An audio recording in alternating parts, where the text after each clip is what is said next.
উত্তর বঙ্গোপসাগরে সৃষ্ট বায়ুচাপের তারতম্যের ফলে ঝড়ো হাওয়ার আশঙ্কা দেখা দিয়েছে।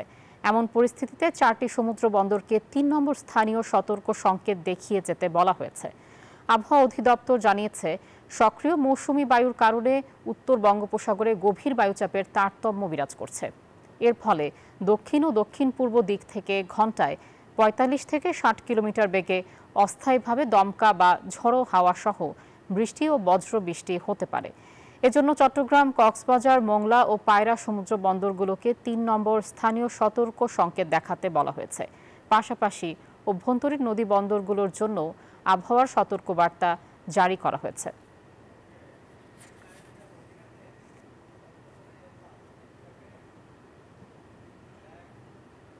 আবহাওয়ার আরও খবর জানাতে কক্সবাজার থেকে যুক্ত হচ্ছেন সহকর্মী ইরফানুল হাসান।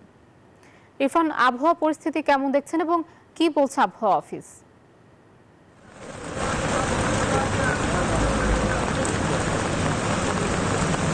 জি, কক্সবাজারে গত কয়েকদিন ধরে একেবারে টানা বৃষ্টিপাত রয়েছে এবং এই টানা বৃষ্টিপাত কিছুক্ষণ ভারী ঝোড়ো হওয়া সহ আবার কিছুক্ষণ আসলে ঝোড়ো হাওয়া ছাড়াই বৃষ্টিপাত হচ্ছে। গতকাল থেকে কক্সবাজারে একেবারে এখন পর্যন্ত একেবারে টানা বৃষ্টিপাত অব্যাহত রয়েছে এবং এই বৃষ্টিপাতের ফলে কক্সবাজারের বিভিন্ন উপজেলায় পাহাড় ধসের ঝুঁকি বিরাজ করছে। এরই ফলে প্রশাসন ইতিমধ্যে মাইকিং শুরু করেছে এবং যারা পাহাড়ের আশেপাশে বসবাস করছেন তাদেরকে সরে যাওয়ার জন্য বলা হচ্ছে।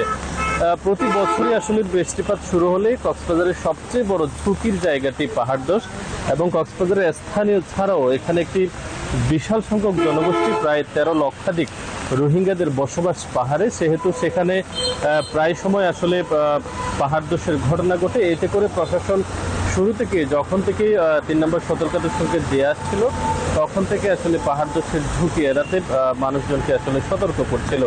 তো কক্সবাজারে এই মুহূর্তে যে 3 নম্বর সতর্কতার সংকেত চলছে, এই 3 নম্বর সতর্কতার সংকেতে সমুদ্রে আসলে গভীর নিম্নচাপ কিংবা এ ধরনের কোনো বড় দুর্যোগের কোনো সম্ভাবনা নেই, কিন্তু কক্সবাজারের 3 নম্বর এই সতর্কতার সংকেতকে কেন্দ্র করে ধমকা হাওয়া, ঝোড়ো হাওয়া বয়ে যাওয়ার সম্ভাবনা রয়েছে।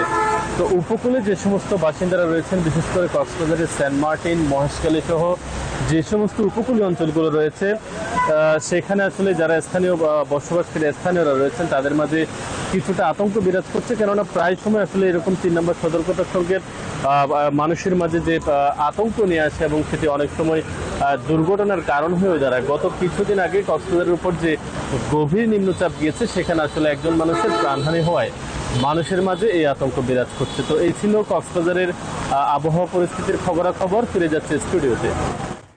ইরফান, আপনাকে ধন্যবাদ। বান্ডেল থাকলে প্রতি সেনমানিতে টাকা বাঁচবে। বিকাশ সেনমানি বান্ডেল কিনে জিতুন প্রতি লেনদেনে।